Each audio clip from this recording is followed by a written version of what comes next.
जय हिंद दोस्तों, नमस्कार। डेली रीड बुक में आप सभी का स्वागत है। आज हम लोग इस वीडियो में बायोलॉजी यानी जीव विज्ञान के एक नए चैप्टर श्वसन तंत्र के बारे में पढ़ेंगे।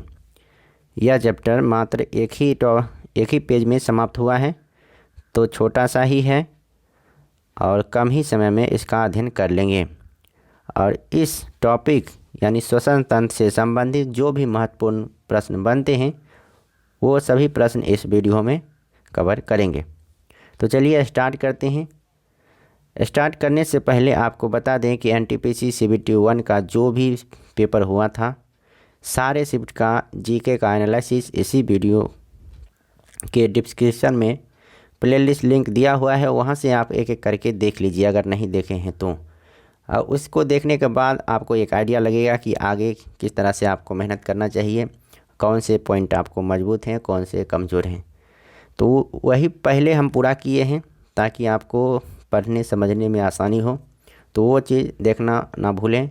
अगर उन सभी पेपर का पीडीएफ भी डाउनलोड करना चाहते हैं तो वीडियो के डिस्क्रिप्शन में ही टेलीग्राम लिंक दिया हुआ है, वहाँ से टेलीग्राम ज्वाइन करके सभी पीडीएफ को डाउनलोड कर सकते हैं।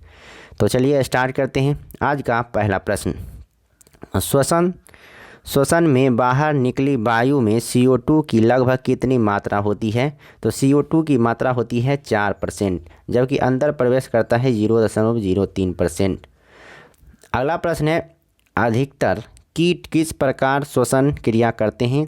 अधिकतर कीट श्वास नली प्रणाली के द्वारा श्वसन क्रिया करते हैं। अधिकतर कीट किस प्रकार श्वसन क्रिया करते हैं? तो श्वास नली प्रणाली के द्वारा। अगला प्रश्न है, शीत निद्रा के दौरान मेढक किस अंग से श्वसन करता है? तो शीत निद्रा के दौरान मेढक केवल त्वचा से श्वसन करता है, केवल त्वचा से। शीत निद्रा के दौरान मेढक किस अंग से श्वसन करता है? तो केवल त्वचा से। यातायात पुलिस शराब के नशे वाले व्यक्ति की श्वास जांच में किस गैस के मिश्रण का प्रयोग करती है?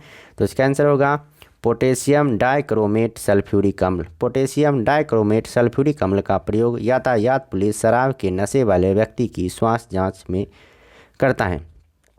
अगला प्रश्न है, श्वासोच्छ्वास यानी ब्रीथिंग में बाहर निकली वायु में ऑक्सीजन की कितनी मात्रा होती है? तो इसका आंसर होगा 17%। ऑक्सीजन की कितनी मात्रा होती है? 17% होती है। श्वसन में रुधिर का कौन सा घटक O2 का अवशोषण करता है? तो इसका आंसर होगा लाल रक्त कणिकाएं यानी RBC। श्वसन में रुधिर का कौन सा घटक O2 का अवशोषण करता है? तो लाल रक्त कणिकाएं यानी RBC। अगला प्रश्न है, अवायवीय श्वसन में पेशी कोशिकाएं ग्लूकोज को किस में परिवर्तित होकर ऊर्जा उत्पादन करती है? तो इसका आंसर होगा लैक्टिक अम्ल। अवायवीय श्वसन में पेशी कोशिकाएं ग्लूकोज को किस में परिवर्तित होकर ऊर्जा उत्पादन करती है? तो इसका आंसर होगा लैक्टिक अम्ल में। अगला प्रश्न है, भोजन निगलते समय श्वसन मार्ग किस अंग द्वारा बंद हो जाता है? तो इसका आंसर होगा एपिग्लॉटिस। भोजन निगलते समय श्वसन मार्ग किस अंग द्वारा बंद हो जाता है? तो इसका आंसर होगा एपिग्लॉटिस। अगला प्रश्न है, फेफड़ों में गैसों का आदान प्रदान किसके द्वारा होता है? तो इसका आंसर होगा रुधिर द्वारा। फेफड़ों में गैसों का आदान प्रदान रुधिर द्वारा होता है यानी रक्त द्वारा। क्रेब्स चक्र की क्रिया किस कोशिकाओं में संपन्न होती है? तो क्रेब्स चक्र माइटोकॉन्ड्रिया में संपन्न होती है। क्रेब्स चक्र की क्रिया किस कोशिकाओं में संपन्न होती है? तो इसका आंसर होगा माइटोकॉन्ड्रिया में। ऑक्सीश्वसन की क्रिया कोशिका के किस भाग में संपन्न होती है? तो कोशिका द्रव एवं माइटोकॉन्ड्रिया में। ऑक्सीश्वसन की क्रिया कोशिका के किस भाग में संपन्न होती है?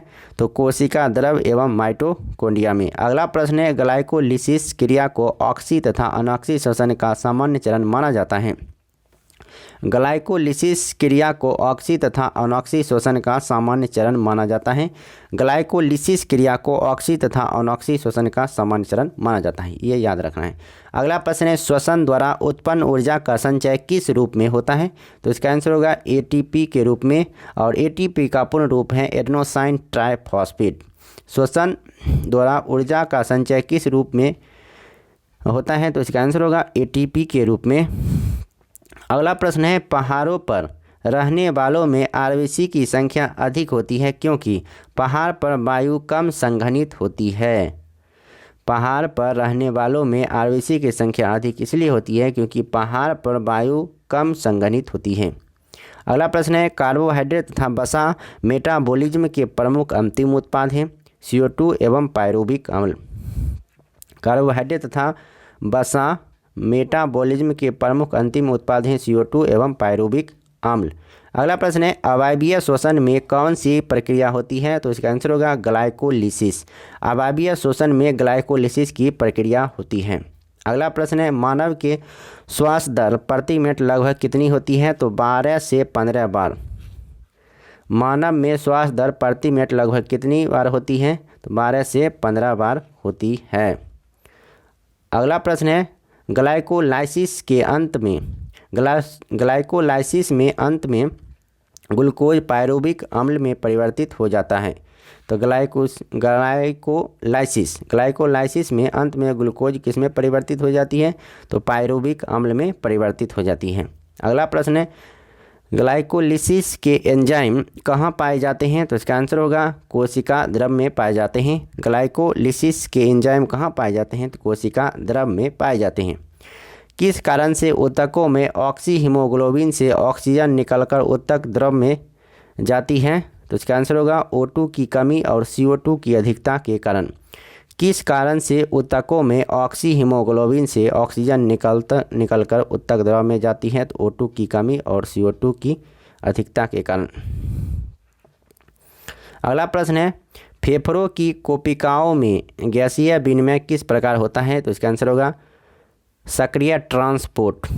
फेफड़ों की कोशिकाओं में गैसीय विनिमय किस प्रकार होता है, तो सक्रिय ट्रांसपोर्ट के माध्यम से होता है। मानव शरीर में श्वसन केंद्र कहाँ स्थित होता है, तो आंसर होगा मेडुला ऑब्लंगेटा तथा पोन्स में। मानव शरीर में श्वसन केंद्र कहाँ स्थित होती है, तो मेडुला ऑब्लंगेटा तथा पोन्स में। फेफड़ों के ऊपर का आवरण किसका बना होता है, तो प्लूरल कला का बना होता है। फेफड़ों के ऊपर का आवरण किसका बना होता है, तो प्लूरल कला का बना होता है। सर्वाधिक CO2 का परिवहन किस रूप में होता है, तो बाइकार्बोनेट के रूप में होता है। सर्वाधिक CO2 का परिवहन किस में होता है, तो बाइकार्बोनेट के रूप में होता है। क्रेब्स चक्र में ग्लूकोज के एक अणु कितने ATP अणुओं का निर्माण होता है। क्रेब्स चक्र में ग्लूकोज के एक अणु से कितने ATP अणुओं का निर्माण होता है, तो 24 ATP अणुओं का निर्माण होता है। ग्लाइकोलाइसिस चरण में कितने ATP अणुओं का शुद्ध लाभ होता है, तो इसका आंसर होगा 2। ग्लाइकोलाइसिस चरण में कितने ATP अणुओं का शुद्ध लाभ होता है, तो 2। अगला प्रश्न है, किण्वन अर्थात अनॉक्सी श्वसन की खोज सर्वप्रथम किसने की थी, तो इसका आंसर होगा लुई पास्चर ने, जो कि किसमें की थी, ईस्ट में की थी। किण्वन तथा अनॉक्सी श्वसन की खोज सर्वप्रथम लुई पास्चर के द्वारा किया गया था। अगला प्रश्न है, फेफड़ों तक अशुद्ध रक्त किसके द्वारा पहुंचाया जाता है, तो फुफ्फुस धमनी यानी पल्मोनरी आर्टरी के द्वारा पहुंचाया जाता है। फेफड़ों तक अशुद्ध रक्त पहुंचाया जाता है फुफ्फुस धमनी के द्वारा। अगला प्रश्न है, फेफड़ों द्वारा शुद्ध किया गया रक्त बाएं आलिंद में किसके द्वारा पहुंचाया जाता है, तो फुफ्फुस शिरा के द्वारा पहुंचाया जाता है। फेफड़ों द्वारा शुद्ध किया गया रक्त बाएं आलिंद में किसके द्वारा पहुंचाया जाता है, फुफ्फुस शिरा के द्वारा पहुंचाया जाता है। श्वसन गुणांक का मापन किस यंत्र से किया जाता है, तो गैनांग श्वसन मापी से। श्वसन गुणांक का मापन किस यंत्र से किया जाता है, तो गैनांग श्वसन मापी से किया जाता है। ऑक्सीजन की कमी के कारण शरीर के ऊतकों में ऑक्सीजन की कमी होना हाइपोक्सिया या अनॉक्सिया कहलाता है। ऑक्सीजन की कमी के कारण शरीर के ऊतकों में ऑक्सीजन की कमी होना हाइपोक्सिया या अनॉक्सिया कहलाता है। अगला प्रश्न है, श्वसन क्रिया में वायु किस घटक की मात्रा में कोई परिवर्तन नहीं होता है, तो इसका आंसर होगा नाइट्रोजन में। जितना अंदर जाएगा उतना ही बाहर निकलेगा, यानी 78%। अगला प्रश्न है, एक स्वस्थ व्यक्ति में हृदय के धड़कने की औसत दर 72 बार प्रति मिनट होती है। इम्पॉर्टेंट प्रश्न है और आसान प्रश्न है। तो इस वीडियो में इतना ही, अब फिर मिलते हैं नेक्स्ट वीडियो में। तब तक के लिए नमस्कार, जय हिंद। वीडियो अच्छा लगा तो लाइक कर कीजिए, नहीं अच्छा लगा तो डिसलाइक कीजिए। उसके बाद डिसलाइक का कारण भी बताइए कि क्यों नहीं अच्छा लगा, और अच्छा भी लगा तो क्या चीज़ अच्छा लगा ये भी बताइए, ताकि मुझे भी मोटिवेशन मिले और आगे इसी तरह आपको मदद करता रहूँ, वीडियो लाता रहूँ। तब तक के लिए नमस्कार, जय हिंद, जय भारत।